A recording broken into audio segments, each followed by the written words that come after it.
में आपको इस किस्म की शीट दी जाएगी। सबसे पहले आप ये देख लें कि ये बबल शीट है। इस किस्म की बबल शीट आपको दी जाएगी बोर्ड के पेपर में, और इस किस्म की आपको आंसर शीट दी जाएगी। तो गौर से देख लीजिए कि ये आपको सबसे पहले 15-20 मिनट पहले ये आंसर शीट और बबल शीट आपको दे दी जाएगी। और इसी हवाले से मैं आपको चंद बातें ज़रूरी बताना चाहता हूँ कि इसे आपने जो है पहले पुल कर लेना। तो सबसे पहले हम अजीज़ तलबा बबल शीट की तरफ चलते हैं। तो फ़र्ज़ कर लें कि आपका रोल नंबर है 1,20,270 और इसके साथ एक पेपर कोड आपको दिया जाता है जो कि आपके पेपर के ऊपर लिखा होता है। ये पेपर कोड आपने एक मखसूस जगह होती है जो अभी मैं आपको दिखाऊंगा, वहां आपने ये लिखना है। फर्ज करें कि ये पेपर कोड 3457 है, 3457 है। तो याद रखिएगा कि ये आपका रोल नंबर होगा, मतलब इस तरह से 6 डिजिट्स के ऊपर, 6 डिजिट्स पर आपका रोल नंबर होगा और 4 डिजिट्स के ऊपर आपका कोड होगा, पेपर कोड। तो याद रखिएगा कि अमूमन पेपर कोड 10-12 होते हैं और उस पेपर कोड के मुताबिक आपका पेपर चेक होता है। तो इसलिए याद रखिएगा कि पेपर कोड और रोल नंबर आपने बहुत गौर से लिखना है। और ये पेपर कोड आपके एक नुक्ता नज़र से, इस नुक्ता लिहाज से भी बहुत अहम है कि जब भी एग्जामिनर आपका पेपर चेक करेगा तो वो पेपर कोड निकालेगा और उस पेपर कोड को सामने रखते हुए आपका पेपर हल करेगा। अगर आपने पेपर कोड गलत लिखा होगा तो फिर वो इम्कान ये भी हो सकता है, खदशा ये भी हो सकता है कि आपका के नंबर जो है वो ना आए, आपका नंबर 0 लग जाए। ये हो सकता है कि एग्जामिनर को अच्छा हो तो वो लगा भी दे, हो सकता है कि कोई एतराज लग के आ जाए, हो सकता है आपका रिजल्ट लेटर ऑन हो जाए।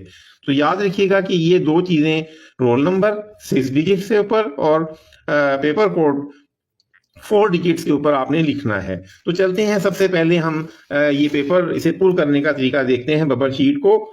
तो सबसे पहले आप ये देखें कि ये शीट नंबर, तो ये क्यूआर कोड है, इससे आपका ताल्लुक नहीं है। सबसे पहले डेट लिखी जाएगी। तो डेट में ये DDMMYY, DD से मुराद डे, MM से मुराद मंथ और YY से मुराद जो है वो ईयर है।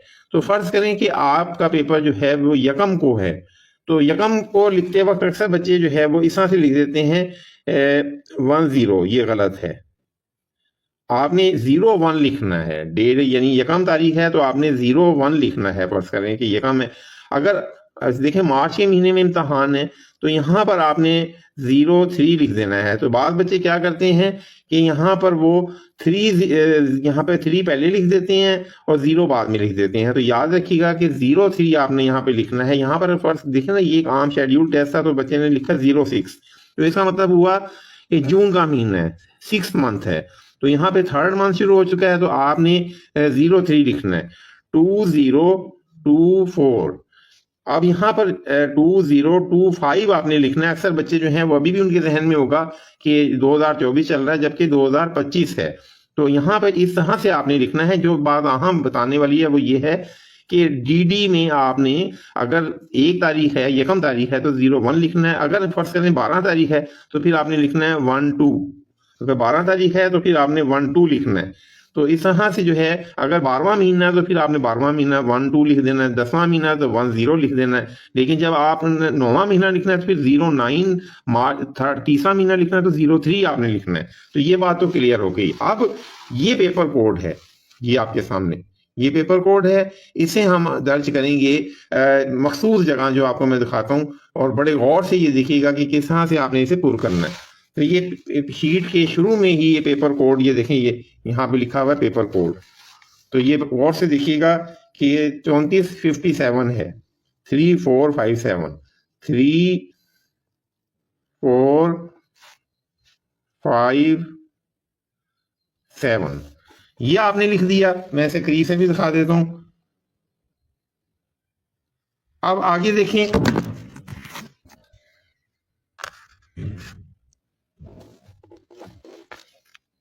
ये देखें करीब से मैंने आपको दिखा दिया। अब आगे चलते हैं।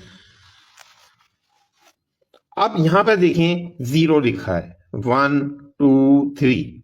तो जब यहाँ पे आपने 3 के ऊपर इसे सर्कल कर देना है अंदर। उसके बाद आगे 4 लिखा है, तो 0 1 2 3 4 इस तरह से आपने 4 के ऊपर सर्कल कर देना है। आगे लिखा है 5, तो इसी तरह 0 1 2 3 4 5, यहाँ 5 के ऊपर आपने सर्कल कर देना है।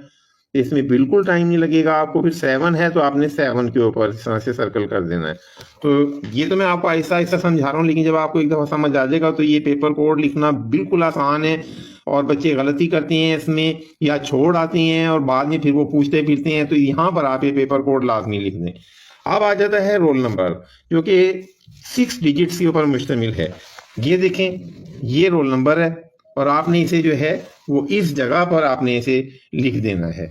तो ये है 1,20,000। ये मैं वैसे लिख रहा हूँ, आपको जो रोल नंबर मिलना है आपने वो लिखना है 1,20,270। ये देखिए, मैं करीब से दिखा देता हूँ आपको। अब इसे आपने इसके अंदर ये बबल शीट जो है, ये बबल्स हैं, इनके अंदर आपने लिखना है, इन सर्कल्स के अंदर लिखना है। तो किस तरह से लिखना है ये देख लीजिए। 1 है तो 1 के अंदर लिख दें, 2 है तो 2 के अंदर लिख दें, अगले।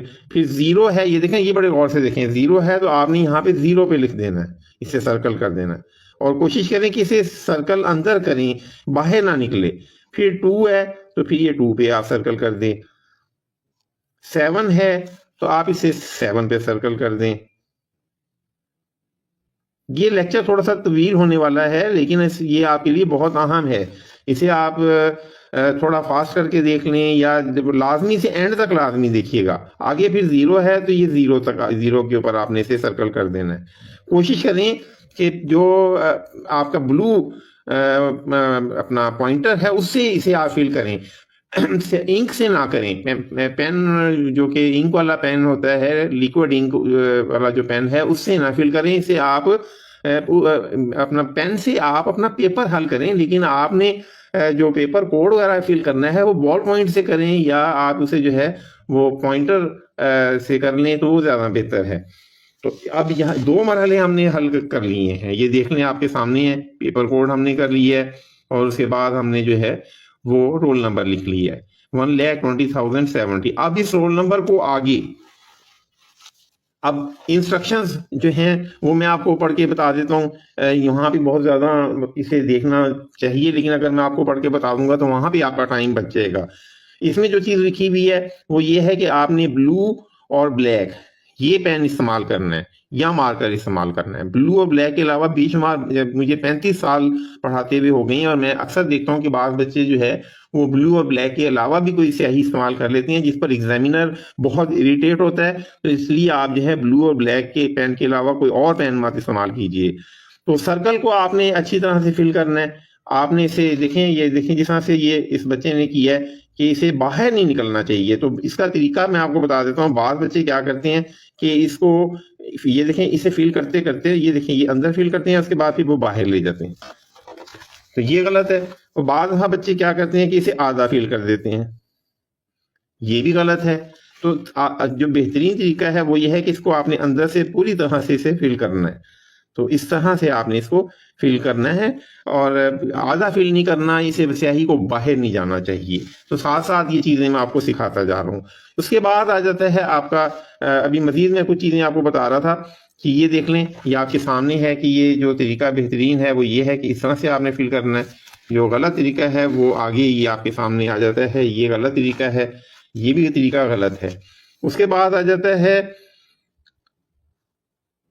आपने जो दस्तखत करने हैं वो आप मुकर्ररा जगह के ऊपर करने हैं। Folding, stapling, cutting and putting unnecessary sign and identification on the sheet is strictly not allowed. तो बाद बच्चे जो हैं वो अपने पेपर के ऊपर मुख्तलिफ जगहों के ऊपर अपना रोल नंबर लिखाते हैं। मसलन ये देखें, ये पेपर है, तो बाद बच्चे क्या करते हैं कि यहाँ पे अपना रोल नंबर लिख देते हैं, 1,20,270 इस तरह से लिख देते हैं, या वो अपना नाम लिख देते हैं, हामिद या वो अपने इदारे का नाम लिख देते हैं या कोई शनाख्त लिख देते हैं। तो आपने बिल्कुल किसी भी तरह से जो है वो कुछ नहीं लिखना अपने पेपर के ऊपर, अपना नाम और रोल नंबर वगैरह किसी जो मखसूस जगह है सिर्फ उसके अलावा आपने किसी और जगह पर नहीं लिखना। अदरवाइज आपका पेपर जो है वो कैंसिल भी हो सकता है या आप पर कोई केस भी बन सकता है। तो इस चीज से बचें। कोई आइडेंटिफिकेशन मार्क जो है वो किसी जगह पे ना दें, अपने इदारे का नाम कहीं ना लिखें, अपने शहर का नाम ना लिखें, अपना रोल नंबर वगैरह जो है मुकर्रर जगह के अलावा ना लिखें। Please write the roll number paper code in the space allocated above the circle and carefully fill shade the circle. तो इसका मतलब क्या हुआ कि आप अपना रोल नंबर जो है वो लाजमी लिखिए। बाद बच्चे रोल नंबर नहीं लिखते और पेपर कोड जो है जो जगह दी गई है उसके अंदर आपने लिखना है और बहुत एहतियात के साथ लिखना है और सर्कल से बाहर ना जाए। आगे जो डिस्क्लेमर एक वार्निंग जो दी गई है वो ये है, मैं आपको बता दूं कि नामुकम्मल जो आपने बबल शीट जो पेपर आपको दिए जाते हैं अगर वो नामुकम्मल हैं तो कैंसलेशन मल्टीपल फिलिंग और circle the answer shall be declared as wrong. तो जो आप अगर सर्कल नहीं लगाते हैं और पेपर पूरी तरह से जो डॉक्यूमेंट्स हैं उसे फिल नहीं करते हैं तो उस सूरत में आपका पेपर जो है वो कैंसिल हो सकता है।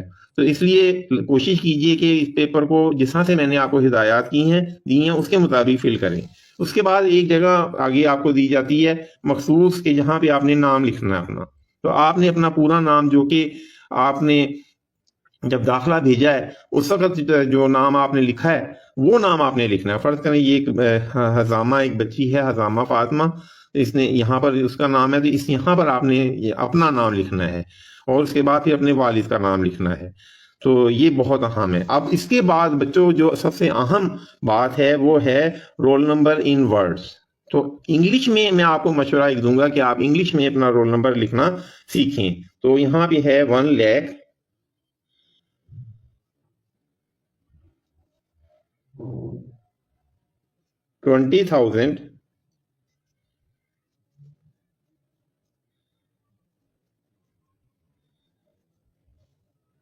270।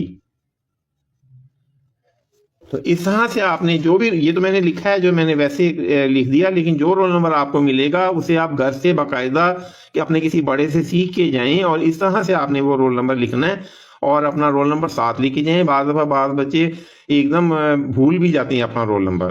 तो यहाँ पर आपने जो दस्तखत आपने दाखिला फार्म के ऊपर किए हैं वो दस्तखत आपने करनी है और इस जगह को आपने छोड़ देना है। तो बच्चों आपने देख लिया कि किस तरह से हमने इसे पुर किया। अब आ जाता है साइड के ऊपर डेट वगैरह किस तरह से फिल करनी है। तो यहाँ पर आपने डेट लिखनी है। तो फर्ज करें कि ये 3 मार्च को आपका पेपर है तो आपने यहाँ पे लिखना है मार्च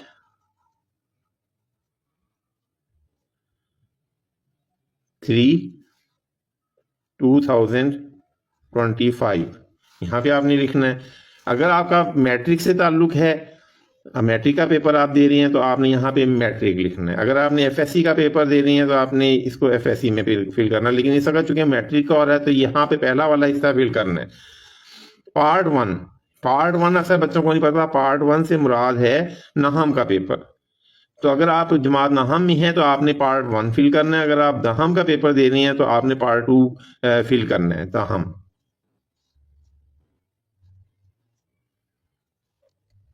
एनुअल इस वक्त एनुअल के पेपर हो रहे हैं तो एनुअल भी फिल करना है। अगर आप सुबह के टाइम पेपर दे रहे हैं तो आपने मॉर्निंग एम के ऊपर फिल कर देना है। अगर आप शाम को पेपर दे रहे हैं सेकंड टाइम जो कि अमूमन 2 बजे के बाद होता है तो आपने इसे शाम यहाँ पे फिल कर देना है। अगर आप यहाँ पे उर्दू का पेपर है तो उर्दू लिख दें, इंग्लिश का है तो आप इसे यहाँ पर इंग्लिश लिख दें। तो बच्चों इस तरह से जो है मैंने ये शीट फिल करने का तरीका आपको बता दिया है। अब हम आते हैं अपने आपका जो आंसर शीट है उसे फिल करने की तरफ। तो बच्चों आंसर शीट भी बहुत अहम है, इसे भी आपने बहुत एहतियात से फिल करना है। तो यहाँ पर कोई भी मुश्किल नहीं है, बस वैसे एक बच्चे घबरा जाते हैं, आपने घबराना नहीं है। तो यहाँ पर फर्ज करें मजमून आपका इंग्लिश है तो इंग्लिश लिख दें, फिजिक्स है तो फिजिक्स लिख दें। पार्ट 1 मतलब आपका जो है वो अगर अपना नाहम का पेपर है तो पार्ट 1 दे दें, पार्ट 2 से मुराद ये है कि आपने दहम का पेपर है होगा तो यहाँ पे पार्ट 1 लिख दें, या फिर आप इसको यहाँ पे पार्ट 2 लिख दें इस तरह से। तो जो भी है उससे ग्रुप, अगर आप पहले टाइम पेपर दे रहे हैं तो फर्स्ट ग्रुप लिख दें, अगर आप सेकंड टाइम दे रहे हैं तो सेकंड ग्रुप लिख दें। यहाँ पे इम्तहान आप इसका ताल्लुक अगर मैट्रिक से है तो मैट्रिक लिख दें, इंटर से है तो इंटर लिख दें। तो यहाँ चूंकि मैट्रिक से है तो इसे मैट्रिक पे मैंने फिल किया, सालाना इस वक्त पेपर हो रहे हैं तो सालाना पे फिल कर देना है, और यहाँ पे आगे सालाना लिख भी देना है, फिर 2025 आगे यहाँ पे लिख देना है। उसके बाद ये बहुत अहम बात है कि अंगूठा लगाना, तो याद रखिएगा कि लड़के जो हैं वो बाएं हाथ का अंगूठा लगाएंगे, यानी लेफ्ट हैंड अपने आप, ये राइट और ये राइट है और ये लेफ्ट है। तो जो लड़के हैं वो अपने बाएं हाथ का अंगूठा जो है वो यहाँ पर वो एग्जामिनर आपके सामने जो वहाँ पे होंगे वो आएंगे और वो आपके पास जो है वो आपसे ये पूर करवा लेंगे, तो आपने यहाँ पे अंगूठा लगा देना है। तो अब ये चीज़ें जो यहाँ पर लिखी हैं बच्चों, कहने को तो ये अमूमन हम समझते हैं कि ये बेकार है, हम इससे पढ़ते नहीं, और शायद आप भी वहाँ पे ना पढ़ें, लेकिन मैं आपको चंद बातें ज़रूरी बता देता हूँ जिनका जो कि बच्चे अक्सर ये गलती कर लेते हैं। तो याद रखिएगा कि इसमें जो पहली बात ये है कि कापी का कोई सफ़ा आपने फाड़ना नहीं है। ये आपको जो कापी दी जा रही है, ये देखें, ये आपको जो भी दी जा रही है कापी, ये मैट्रिक में 12 सफ़ों पर होती है, 9वीं 10वीं में 12 सफ़े होते हैं कुल, यानी 24 साइड 12 पेजेस होते हैं। ये 12 पेजेस आपको दिए जाएंगे, आपने इसे यानी 24 साइड्स, इसमें 24 साइडें होंगी, तो ये एक पेज होता है। ये देखें ना, ये जो दोनों साइडें हैं इसको मिला के ये एक पेज बनता है, और ये एक साइड होती है, ये दूसरी साइड। तो एक आपका पेपर जो है वो 12 सफ़ों पर मुश्तमिल होगा। एक कापी होगी जिसे स्टिच करके आपको दे दिया जाएगा, उन 12 सफ़ों के अंदर आपको इस पेपर को हल करना है। अक्सर बच्चे एक बात ये पूछते हैं कि सर ये बताएं कि क्या हमें इजाफी शीट मिल जाएगी। तो बच्चों पहली बात तो ये है कि आपने इन 12 सफ़ों के अंदर अपना पेपर करना है। अक्सर एग्जामिनर नहीं देते, जो इंस्ट्रक्शंस हैं आजकल वो ये हैं कि आपने 12 जो आपको पेजेस दिए गए उन पे हल करना है, कि आपकी प्रैक्टिस होती है, और ये 12 पेजेस यानी 24 साइड्स के अंदर पेपर हल हो जाता है। पेपर की जो टाइमिंग है उसके हवाले से कि किस तरह से आपने लिखना है, कि किसी सवाल की तवालत कितनी होनी चाहिए, मेरा ये अलहदा लेक्चर भी मौजूद है, वो आप देख सकते हैं। तो बच्चों ये याद रखिएगा कि आपको ये 24 सफ़े की एक कापी दी जाएगी, 24 साइड्स की, 12 सफ़ों की 24 साइड्स की, और इसके अंदर आपने इसे पूरा करना है, और कोई सफ़ा आपने इसका फाड़ना नहीं है। अक्सर बच्चे क्या करते हैं कि कोई चीज़ सफ़ा फाड़ देते हैं, ये गलत को लिखा जाता है, तो अगर गलत लिखा गया है तो उसे उसके ऊपर क्रॉस लगा के, इस तरह लकीर लगा के, अगर आपने कोई सवाल गलत लिख दिया, अमूमन ने वैसे तो नहीं लिखना चाहिए, लेकिन अगर आपने गलत लिख दिया तो उस पर क्रॉस लगा दें। तो इस तरह से जो है आपने कोई सफ़ा फाड़ना नहीं है, और पेपर के दोनों तरफ लिखना है, और जगह आपने नहीं छोड़नी। ये देखें जिस तरह से इस बच्चे ने किया है कि इसने सारे, अमूमन बच्चे ये देखें कि शुरू में ये थोड़ी सी जगह करते हैं, तो ये तो कोई बात नहीं कि आपने इसे खूबसूरत करके लिखना होता है, मार्कर का इस्तेमाल करना होता है, लेकिन आपने ये देखें जिस तरह अमूमन आजकल बोर्ड की तरफ से हाशिया पहले लगा होता है, तो अगर तो लगा हुआ है हाशिया, ये देखें कितना हाशिया है, तो ये दोनों साइडों पे ये बोर्ड की तरफ से लगा हुआ होगा। अगर नहीं लगा होगा तो आप इसे जो है 15 मिनट जो आपको मिलेंगे, 15-20 मिनट, उसमें आप लगा लें पहले। अगर आपने नहीं लगाना तो उसका तरीका एक ये भी होता है कि आप पास बच्चे क्या करते हैं, एक साइड पर तो वो यहाँ से थोड़ा सा इसे मोड़ देते हैं, फोल्ड कर देते हैं, और फिर इसके हिसाब से फिर वो लिखना शुरू कर देते हैं। एक ये भी तरीका है। तो याद रखिएगा कि आपने कोई सफ़ा फाड़ना नहीं है, दोनों तरफ पेपर के लिखना है, कोई जगह छोड़नी नहीं है। बाद बच्चे क्या करते हैं कि वो आधा सवाल करके यहाँ पे ख़त्म हुआ तो ये सारी जगह छोड़ देते हैं आगे वाली, तो आपने बिल्कुल कोई जगह छोड़नी नहीं है, पेपर पूरी तरह से आपने लिखना है। और फिर जैसे कि मैंने आपको बताया है कि जो आपको आंसर शीट दी जाएगी उस पर आपने किसी जगह पर अपना, किसी मखसूस जगह के ऊपर सिर्फ आपने अपना नाम है और इदारे का नाम, शहर और कस्बे का नाम लिखना है, लेकिन दरमियान में पेपर में आपने किसी भी जगह पर अपना नाम, अपनी शनाख्त जाहिर नहीं करनी, अपना नाम, अपने इदारे का नाम, अपने शहर का नाम किसी जगह नहीं लिखना। अगर आप ऐसा करेंगे तो उस सूरत में यहाँ पर जो है अनफेयर UMC यानी अनफेयर मीन्स का केस जो है वो बन सकता है। तो जब आपने कमरा इम्तहान को छोड़ना है तो बाद बच्चे क्या करते हैं कि भूले से भी कापी ले आते हैं, तो अपनी कापी आपने लाजमी तौर पर जो है सुपरिटेंडेंट को देनी है। खा आपने कोई सवाल, खुदा न खासा बाद बच्चों का पेपर अच्छा नहीं हुआ होता, अल्लाह ना करे ऐसा हो, लेकिन वो फिर कहते हैं कि हम साथ ही ले जाए, तो आपने साथ नहीं लेके जाना। अगर आप साथ लेके जाएंगे तो उस पर आप पर जो है वो FIR भी हो सकती है। तो पेपर नहीं आपने लेके जाना, अनफेयर मीन केस वरना आपका बन जाएगा। तो फिर नीले और अपना काले काला मार्कर जो है वो आपने इस्तेमाल करना है। और दूसरी एक बात, ink remover, no, not at all. Ink remover बच्चे रखते क्यों हैं, मुझे तो ये नहीं समझ आती कि लाजमी तौर पर जब हम जा रहे होते हैं पेरेंट्स, तो बच्चे कहते हैं इंक रिमूवर लेके आए। तो बबल शीट में जब आप इंक रिमूवर से मिटाएंगे, मैं आपको एक बात भूल गया बताना, मैं फिर बता देता हूँ कि अगर आपने अपनी ये बबल शीट, अभी मैं आपको अभी फिल करना भी बताऊंगा, ये देखें ये बबल शीट है। तो अगर आपने ये आप किसी भी तरह से आपने इसको इंक रिमूवर से मिटाया, तो फिर वो किसी भी तरह से जो है वो काबिल कबूल नहीं होगा। तो ये कि इसको फिल करने के हवाले से वो तो मैंने पेपर कोड बताया था। अब यहाँ पर आपने जो बी से फिल करना है, इसको रिस्पॉन्स पार्ट कहते हैं MCQs का। तो आपने वहां से एक पेपर आपको जो दिया जाएगा उसके ऊपर MCQs 4 हिस्से होते हैं, मतलब ABCD 4 होते हैं। तो आपको फर्ज करें कि A सही है तो आपने A में लगा देना है। तो दूसरा जो MCQ है उसमें अगर C ठीक है तो C पे लगा दें। तो इस तरह से बाद बच्चे क्या करते हैं, मैं आपको बता दूं यहाँ पे करके बता देता हूँ कि बाद बच्चे बाद दफा करते हैं, उन्हें C समझते हैं कि ठीक है तो वो C पे लगा देते हैं, फिर उन्हें एकदम ख्याल आता है कि D ठीक है, तो इसे वो रिमूवर से मिटा के वो D पर लगा देते हैं। तो यकीन मानिए कि अगर आपने इस तरह से किया तो आपको कोई नंबर नहीं मिलेगा। तो उससे एक दफ़ा सोच समझ के आपने जो है वो उसे इसे फिल करना है। और दोबारा जो है अगर 2 जगह आपने लगा दिया या रिमूवर से मिटा दिया तो वो आपको किसी का नंबर नहीं मिलेगा, वो पूरा आपका कट कर दिया जाएगा। तो इसलिए जो है सोच समझ के लिखिएगा। तो अब बाकी हम पेपर फिल करने के हवाले से आपको बता रहे थे। आगे फिर ये याद रखिएगा कि कोई इजाफी शीट आपको नहीं मिलेगी, ये बड़ा करके इन्होंने लिखा है, तो इसलिए इसमें 12 पेजेस में आपने लिखना है। अब ये जो हिस्सा है ये एग्जामिनर के लिए होता है, जो आपके नंबर लगाएगा, तो ये आपने फिल नहीं करना। और ये हिस्सा भी जो है वो एग्जामिनर के लिए है, ये भी आपने फिल नहीं करना। तो अजीज तलबा, इस तरह से मैंने आपको बता दिया। और फिर एक आखिरी बात मैं आपको बताता चलूँ, वो ये है कि अक्सर बच्चे जो हैं वो क्या करते हैं कि ये हिस्सा जो सामने लिखा गया है यहाँ पे आपका रोल नंबर वगैरह, तो इसके पीछे जो है वो पेपर जब शुरू करते हैं तो बोर्ड वाले क्या करते हैं कि यहाँ लिखते हैं कि यहाँ से लिखना शुरू करें।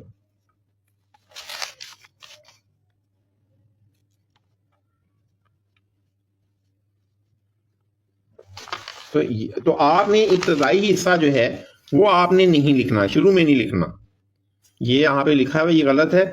यहाँ पर क्योंकि इसके पीछे आपका रोल नंबर वगैरह लिखा होता है, ये देखिए आपका यहाँ पे रोल नंबर वगैरह लिखा है। तो अगर आपने यहाँ पे लिख दिया तो ये हिस्सा बोर्ड वाले काट लेते हैं।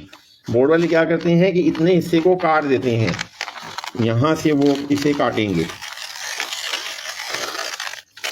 तो जब आपने यहाँ पर लिख दिया कुछ, इसका मतलब है कि वो लिखा हुआ भी आपका साथ चला जाएगा। तो याद रखिएगा कि प्रिंटेड बोर्ड वालों ने लिखा होता है कि यहाँ से लिखना शुरू करें, तो वहां से आप लिखना शुरू करेंगे। जहां पर आपने ये अपने बायोडेटा दिया हुआ है, आपने उस हिस्से की दूसरी तरफ जो है वो नहीं लिखना, बल्कि बोर्ड के मुताबिक जो है वो थोड़ा सा नीचे से लिखना है, ताकि जब वो हिस्सा काटा जाए तो आपका सवाल जो है वो ज़ाया ना हो। ये बहुत अहम पॉइंट है। तो उम्मीद है कि ये लेक्चर जो कि खासा तवील हो गया है आपको पसंद आया होगा। और ये 25 मिनट का लेक्चर है, लेकिन मैं आपसे उम्मीद करता हूँ कि आप इसे गौर से देखेंगे। तो मेरा नाम मोहम्मद तारिक है, इसे आप शेयर कीजिए और बाकी बच्चों को भी बताइए। और ये एक सदका जारिया है, तो मेरे चैनल को सब्सक्राइब कर दीजिए, शेयर कीजिए, लाइक कीजिए। उम्मीद है कि बाकी चीज़ें भी मैं आपको बताता जाऊंगा। अगला मेरा लेक्चर पेपर फॉर्मेट के हवाले से होगा। तो मैं उम्मीद रखता हूँ कि अल्लाह रब्बुल इज़्ज़त आपको सुरखरू करेगा और आपका पेपर जो है वो बहुत अच्छा होगा। और अल्लाह ताला कभी किसी की मेहनत को रायगा नहीं जाने देता। सिर्फ और सिर्फ जो है अल्लाह पर एतमाद कीजिए। वस्सलाम।